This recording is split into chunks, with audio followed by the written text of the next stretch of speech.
What's up, guys? Welcome back to the final episode of our 7-episode journey through learning HueForge. This journey has covered everything from standard mode to color pop mode to slicing to editing images, which we're going to talk about a little bit today.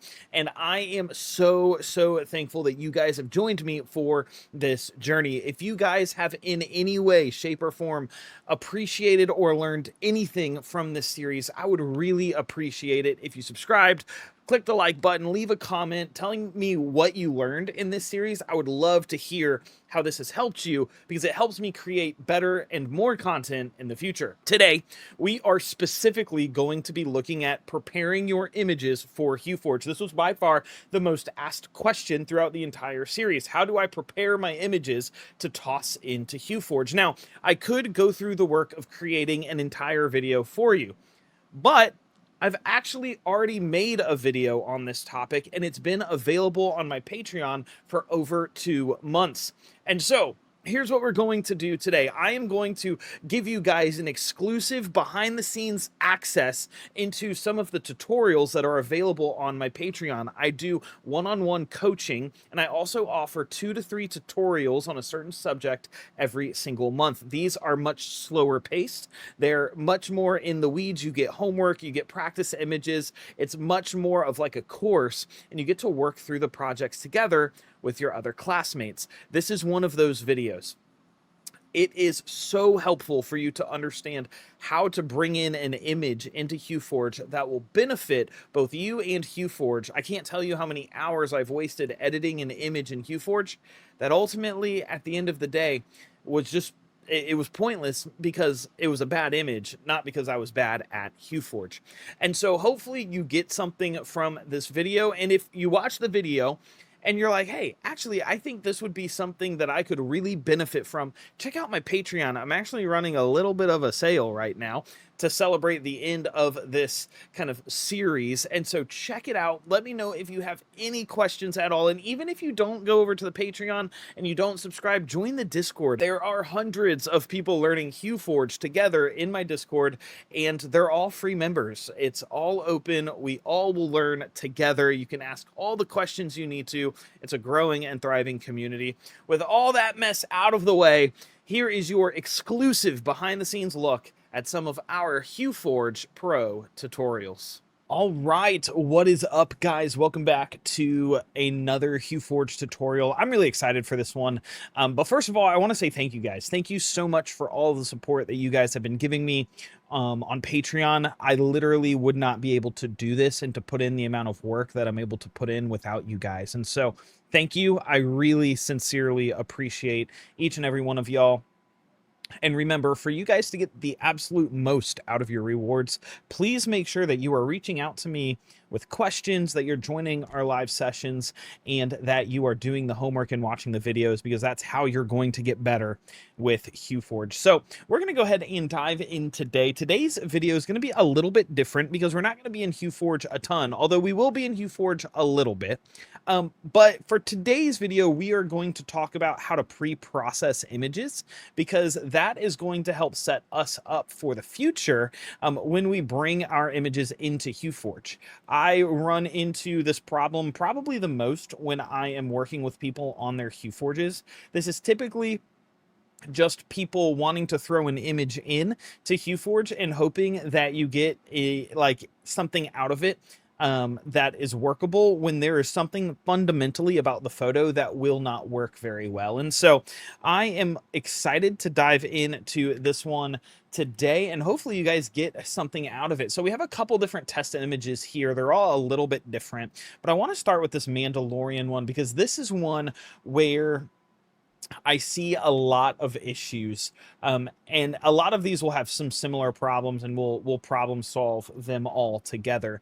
This Mandalorian at first glance looks really good. However, if we zoom in here, we see that there is this kind of like rough texture, especially outside his helmet, but you do see it a little bit on his helmet as well. And what this is going to do when we go to color pop or color match this is going to create a very rough surface on the top layer, especially if we decide to use it in color pop. So you know, if you're unsuspecting, you may just load this image into ColorPop, try to print it out, and get this weird texture on the top because HueForge is trying to match these areas with the colors that we have here. And it's going to come out kind of looking a little bit odd. And so I'm going to teach you a couple quick hacks on how to fix this image up so that it's ready for you to bring into HueForge. First, you want to position it in the square the way that you want it to print. So for this example, we're printing a 200 by 200, and this is a perfect square. Now, if you guys are curious, I personally am using Canva. You can do all of this stuff in Photoshop, GIMP, any photo editing app that you have. As a note, I will be using Canva premium features in this tutorial, and so please make sure that whatever software you choose to use, you have these features available to you. These features will be available pretty much in any photo editing software. We're not doing anything crazy. We're not using AI for any of this. And so hopefully this will be pretty straightforward. But the first thing that we want to do, especially when we want a flat colored background like we do for this Mandalorian photo, is we want to always remove the background. So we're going to click background remover, and Canva is going to do a really, really good job making this the kind of the right background to remove. We want to detach it from the background so that we can actually change the background color. We're going to click on our background, and we are just going to change it to the color that we want. Let's say in this instance, we're going to do like a blue. I think blue is really cool. And then we are going to refit this image here to kind of fit really well on the square. There we go. And I'm just going to show you kind of a side-by-side so that we can see the differences on these images here. We're going to kind of delete the background there. You're going to see some of my images that I've brought in before. We're going to bring that one in. Then I'm going to set this to the background so we can see a side-by-side. So when we look at these images, you see that the blue here is much, much cleaner. This is a very clean blue. There's no artifacting at all. But when we look at this one right here, we can see a ton of artifacting. Now, we could try and get rid of some of the artifacting in the helmet, but I don't think it's going to matter nearly as much because for us, if we're working in ColorPop, which we would for this image just because we want that bright blue to kind of shine through, we won't, this blue will be our top layer. That's what we want to be smooth. The layered kind of component here is actually going to be underneath this top layer. So we don't need it to be nearly as smooth. And so for images like this, where we have some grainy backgrounds, we definitely want to go ahead and remove that background. And we'll take a look at it in HueForge and see the difference here in a little bit. Okay, for an image like this is one that we've worked with before in tutorials, so this image shouldn't be new to you. But I want to show you guys some edits that we can do to this image to make it easier to work with in HueForge. Now, this image has two different primary colors kind of going on. We have this yellowish color, and then we have the orange color. And we want both of them to stick out, and we want them to be a little bit different. Remember, when we're editing colors in a photo editor, the actual color of this does not matter because when we load it into HueForge, we can use whatever color we want. We can use whatever color filament that we're feeling. So like if I wanted to do something like, I don't know, like this, I could, and then I could still make it orange and yellow inside of HueForge. And so what I typically like to do for images like this is I typically want to bring the brightness up or down depending on how bright. Sometimes bringing the brightness down will also make the image a little bit brighter, more saturated.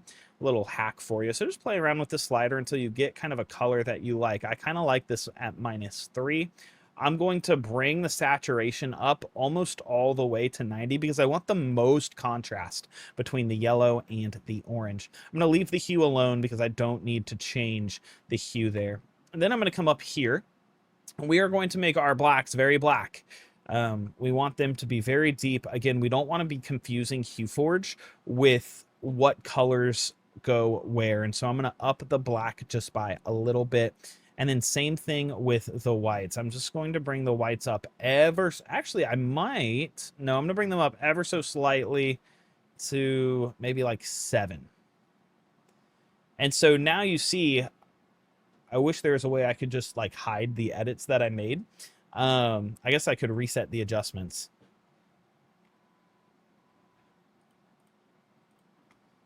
Yeah, it didn't really adjust what I was looking for it to adjust. So we're gonna kind of go back to what we were working with here.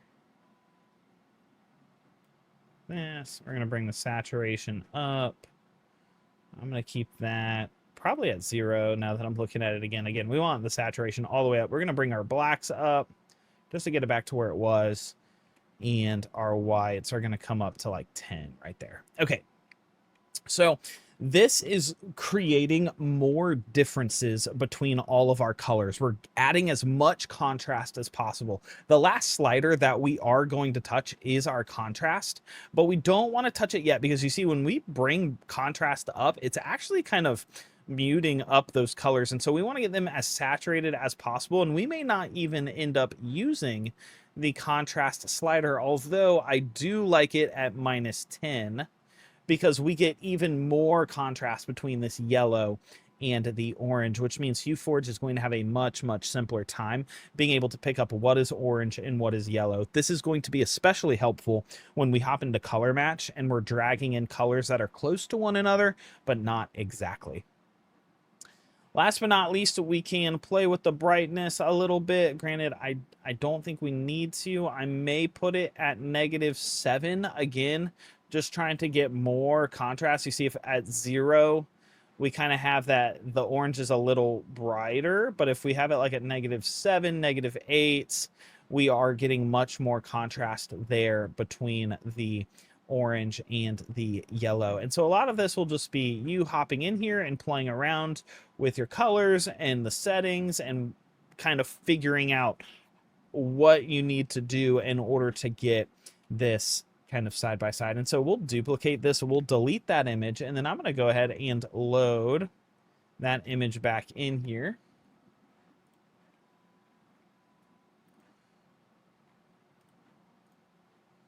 Okay. And the differences are literally ever so subtle. They really are. But it's good practice to get into the software and practicing those edits because it is going to serve you in the long run, especially in some of these muddier areas where you can definitely tell that the saturation is much more. We're getting more of the orange and yellow separation as we are in these areas down here on the original image. And so step 1, muddy background, remove it. You can replace it. Step 2, if you have 2 competing colors like this, you want to make them contrast as absolutely much as possible. Step 3, this is another example. This is Nikita Kucherov from the Tampa Bay Lightning, my favorite hockey team. This is another example here where we would want to remove the background because in HueForge, it is going to get really confused with this gradient back here. It's going to look very kind of like stair-steppy. It's going to look kind of bad. It's not going to be very, very good. And so we're going to duplicate this. And then I'm going to remove that background and hopefully Canva will do its job. It does. And then we can either keep it white or what we can do is we can go ahead and swap this up. I'm going to make it black so that it's easier to use in the long run. And then we're just going to drag this up and fill the page up with good old Nikita Kucherov. And so these also tend to look really good when you have like a border on the edge, but you will be able to skip that stair stepping there in the background because this background, the bokeh kind of effect doesn't translate very well to HueForge, and bokeh is just that like blurry background and then in focus subject. It's what makes photos look very cinematic. That typically doesn't show up very well in HueForge as compared to something like this, which will be very easy to edit, probably in standard mode or in color pop mode, but you could also try and color match this to get a cool monochrome effect. All right, last but not least, this image was sent to me by one of y'all, and we were playing around with this image and inside of HueForge, and it was very similar. It took me a second to kind of realize it, but if you guys notice here in the bottom corners, these are very dark. It's almost like an odd gradient kind of back here, And that did not show up very well on our HueForge. And so I went ahead and removed the background, but then I started again playing around with this image because this was an image that we would put into color match. And color match, there's a lot of different kind of, I don't know, browns and beiges, and we have skin tones, and there's like some oranges in the hand and some like grays and limestone and like whites and blues and teals. This picture has a lot going on in it. And so we want to kind of bring out as much of the color as possible, which means we are going to play around with the different saturation levels just in order to get something that that looks really, really good. And again, the more saturated the colors, the easier time HueForge is going to have kind of separating and parsing out some of those colors. Now we want to bring our whites up a little bit. Now this is going to be very important, especially for the cloak here. The cloak and then like the trim here on the cape need to be as white as possible because HueForge is going to try and make them beige. And so if we bring this down, it's almost like a gray beige, but if we bring it up, we can get it pretty close to white. We want to be careful not to edit the skin tone, however, because we want to keep that as intact as kind of possible. Last but not least, I might up the contrast just a tad to help keep the face tone intact. We want to bring the shadows maybe up just a tad so we get more color kind of dispersion here. We would be able to blend this dark blue into this light blue pretty easily. And then we just want to bring our saturation and vibrance up ever so slightly. Okay, I'm pretty happy with that image, and for the sake of argument, I'm going to go ahead and load in the original just so that we have it. Okay. You see that this one, you can actually tell like a pretty explicit difference here between this one and then this one. Side by side, they do look very, very different. This one is very close. You almost can't tell a difference at all. You can, though, in like this area and then down in those muddier areas here like we were talking about. And then the difference is here. So a couple key principles that you want to think about when you're editing photos to get them ready for HueForge is you want clean, very clean backgrounds, as clean as possible. If like almost all the time, do you want to pull the subject off of the image and place it onto a flat background, especially if you're just getting started. This will make your life so much easier. 2, you want to get as distinguished colors as possible.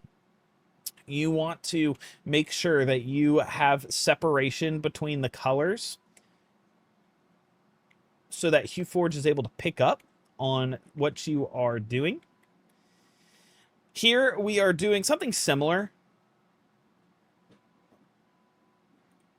Let me go ahead and close out of that. Sorry about that. We are doing something similar here with the bokeh. This bokeh background will not translate very nicely to HueForge, and so we took it out and changed it to black. And then here we added a ton of color separation, and we took out the gradient backgrounds from the image. Let's go ahead and load this one up so that we can see what we're looking at and get a general idea of what changes were made to the image, because they are pretty drastic.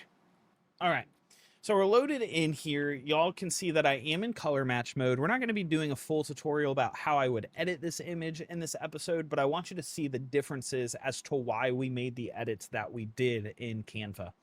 So if we're looking here, you can see that we were exactly right. In this image, the gradient kind of corners down here, right there with the hair, they have created this really weird kind of stair-stepping effect down here that does not look good at all. And this is going to be really hard to get a gradient out of, and it doesn't really need to be there. And so if we come here and we drag in our newly edited image, now you can see that we have no stair-stepping at all in the background. In fact, the actual colors on the image for color match look even better, especially here on the face. You can see that we have this kind of like stepping here under the eyes. We're still going to have that under this image, but it is so much cleaner. And that's going to be the type of stuff that we are very easily kind of able to edit out without making the corners even worse. So these corners look awful. Down here looks really bad. It doesn't look good, but this much cleaner. Even in the hair, like with this image, and this is why we want to tell HueForge to make the different colors different, because this is picking up some orange here because it thinks that there is some weird kind of color shifting going on up here, and it doesn't look very good. But when we drag in our newly edited image with our separated colors here, you can see that it's doing that a lot less. There's that one, and there's that one. It is significantly less. And we can even play around with our sliders here and get that to almost go away completely. Like I said, this is not a color match tutorial, but I wanted you to see the value of making sure that you load in the proper images to HueForge. The image that you start with is so important. It's the key. It will make your time editing in HueForge infinitely easier. And so make sure that you are loading in images with a bright contrast, with a clear background, and with separated colors. All right? Thank you guys so much for tuning into this video. Your homework for this episode is going to be to play around with this. Hop into Canva, hop into Photoshop, GIMP. GIMP is free. I'll make sure to link it for you guys so you can have it to edit with. But play around with this. Remove the background of some images, load it in, play around with sliders, see the difference that it makes. And then before each of your future edits, load your picture into a photo software before you do it, and just make a couple minor tweaks, because it is going to save you so much time in the future. Thank you guys so much for tuning in. I appreciate each and every one of y'all, and I will catch you guys in the next tutorial. Peace out.